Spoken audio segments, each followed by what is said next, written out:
Hello, YouTube.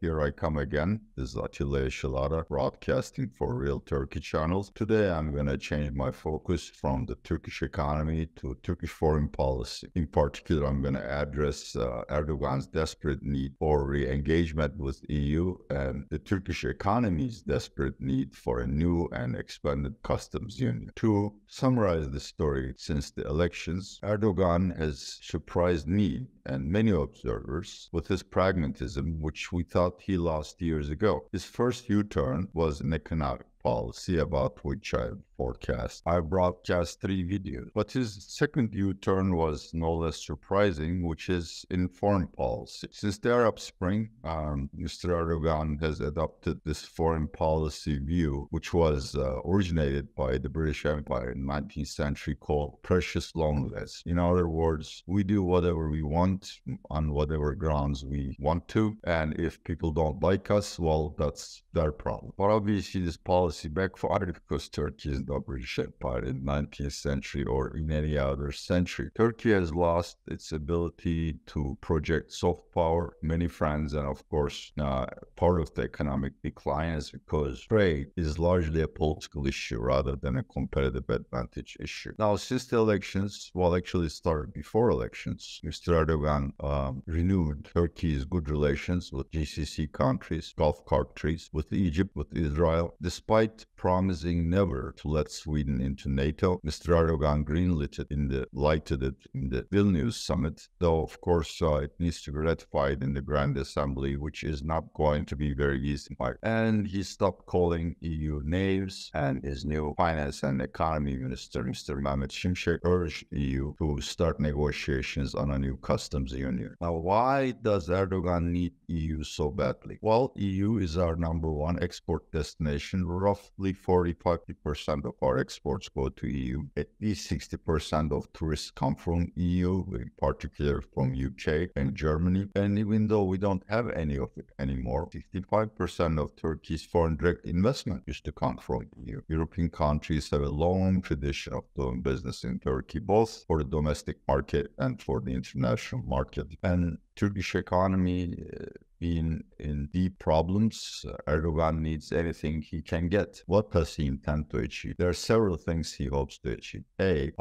EU lifting the implicit embargo on Turkish visitors. Obviously, there is no official embargo, but Turkey has the highest rejection rates among applicants to EU for visas, and EU's excuse is that a lot of Turks seek refuge for political reasons in the EU. Well, everyone else does too. I'm not saying it's groundless, but I do sense some discrimination there against Turkish citizens. Two, the Green Europe project calls for countries which have high carbon footprints to pay a tax at the border, and that affects leading Turkish exporting industries like textiles, iron and steel, cement, and of course automotive. If Turkey can't get ESG financing from EU or from the world at large, then it's going to cost the Turkish economy quite a bit in terms of lost exports. We will lose our export competitiveness simply because we'll have to pay a tax in exports at the EU border. Then of course there is the free circulation problem. We do have a customs union with the EU, and traditionally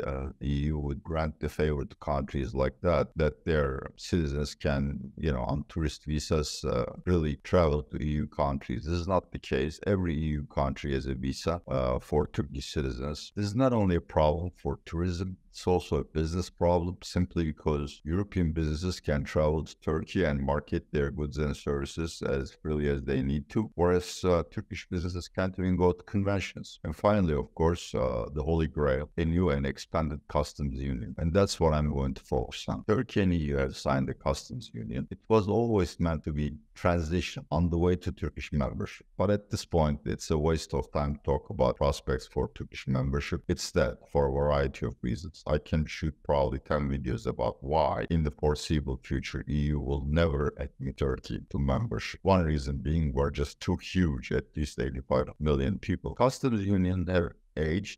It's only limited to industrial goods, whereas Turkey has developed a rather sophisticated food processing industry, agricultural commodities, and services, in particular healthcare. The customs union don't apply to agriculture and services, so both sides are losing very valuable revenues. It stops Turkish integration into the EU economy to industrial goods, which are, the share of which are declining in every economy. But there's another facet of the customs union which definitely needs urgent overhaul, which is that since it signed the customs union treaty with Turkey, EU has signed several free trade agreements with Mexico, Japan, Australia, Vietnam, South Korea, I believe, though I couldn't find it on the list. Now, when EU signs a free trade deal, as per the rules of customs union, Turkey must accept goods from the counterparties free of any taxes at the border, but those countries don't have any obligation to provide free trade or favored nation benefits to Turkish businesses. It's very one-sided. This is why Turkey desperately needs a customs union. First, to make sure that cheap goods from,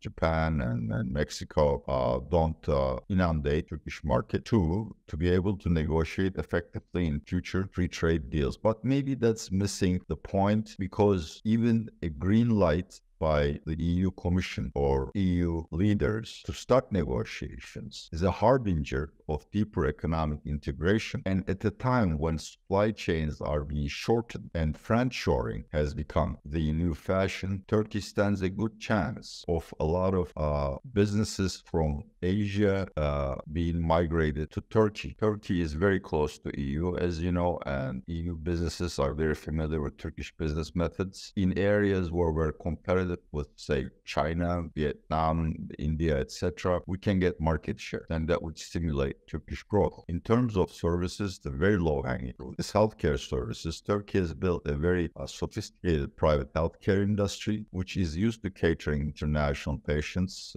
from Russia, Caucasus, Azerbaijan in particular, but also Central Asia and, of course, Arab countries. Now, if you have, free trade or customs union services, then European healthcare providers would gladly send patients to Turkey for surgery. Surgery in Turkey is probably 20% of the cost of the typical Western European country. Is it even possible, though, to think about these benefits at the time when EU has largely given up on doing business with Mr. Erdogan? Possible. Until the Ukraine war, EU's attitude was, we're tired of Mr. Erdogan's antics. We're not going to do any business with Turkey except Syrian refugee deal, which simply means Turkey keeps Syrian refugees in Turkey rather than sending them to the European borders, and we're going to pay Turkey 3-4 billion euros for its efforts. Thank you and goodbye. Now, the Ukraine war seems to have changed that calculation. First of all, it re-emphasized Turkey's strategic geographic location at the juncture of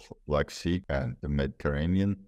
It's rather relatively stable economy and politics comparatively to our neighbors. And as importantly, Mr. Erdogan becoming the voice of Mr. Putin in the Western circles. There's a lot of rethinking in the EU, simply because it's in a dilemma. Turkey is not a country that abides by Copenhagen criteria, which is the human rights criteria of EU. We really suck at human rights. I mean, look at any international index and we're at the bottom. We're among the second 100. Two, there is the intractable issue of peace on Cyprus. You might wonder, what has that to do with the EU? Well, Greek Cypriots, as the sovereign rulers of the island of Cyprus, are members of the EU. Turkish Cypriots, which are a shadow community that no one recognizes, is not a member. And Turkey, therefore, does not recognize Greek Cypriots as the sovereign of the island. In fact, Turkey doesn't talk to Greek Cypriots at all. And of course, Greek Cypriots have an incentive to block anything that pertains to Turkey to put leverage on Turkey to change these attitudes. Now, can Turkey bypass these restrictions and start a fruitful dialogue with the EU? I think it's possible, but very difficult. It's quite possible that Turkey would persuade the Turkish Republic of Northern Cyprus, which is a renegade republic that no one recognizes diplomatically except Turkey, to start a new round of negotiation. If that's what the Greek side wants, fine, then that criteria is fulfilled. But if the Greek side demands a peace treaty on the island, grant Turkey any benefits from you, the deal is that there will never be peace in Cyprus. The only feasible solution are two republics on the island,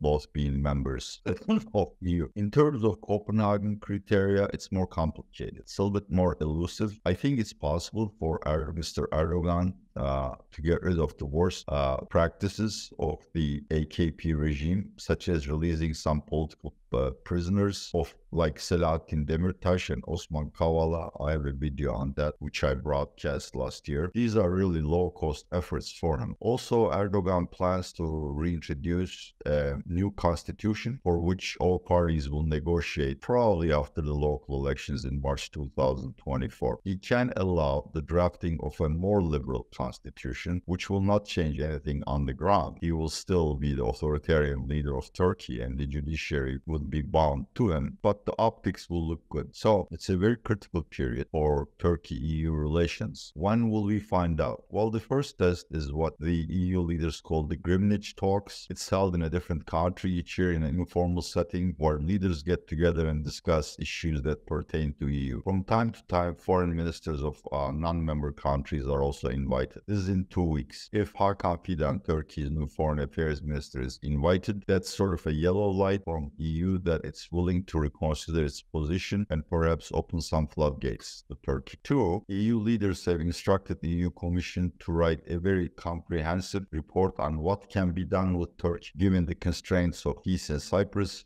and the violations of Copenhagen criteria. That will come out in late September or October, after which unanimous EU officials told Turkish press that they will hold an extended debate on what can be done. I think it's realistic to persuade Greek Cypriots to concede to granting Turkey a day or the start of customs union negotiations. Now, by itself, that doesn't mean anything. These negotiations can last a decade, but it's a sign that Turkey and EU are allies again, and that could bring foreign direct investment both from Asia and from some EU countries, in particular given Turkey's extremely cheap labor costs and proximity to EU. Just as is the case in the economy, in terms of foreign policy too, Turkey is at a very delicate and critical juncture. I think within a few months, we'll either be extremely surprised on how pragmatic Mr. Erdogan has turned and how just that simple act has changed the fortunes of the Turkish Republic. Or we will find out that he's out of patience. He goes back to his erratic, combative, and non-traditional ways of managing the Turkish economy, and all hope will die. Thank you very much for watching this video. I would appreciate if you share it, if you like the content, and of course, like and subscribe. This is Attila Eşilada saying goodbye from an unknown city in northeastern United States.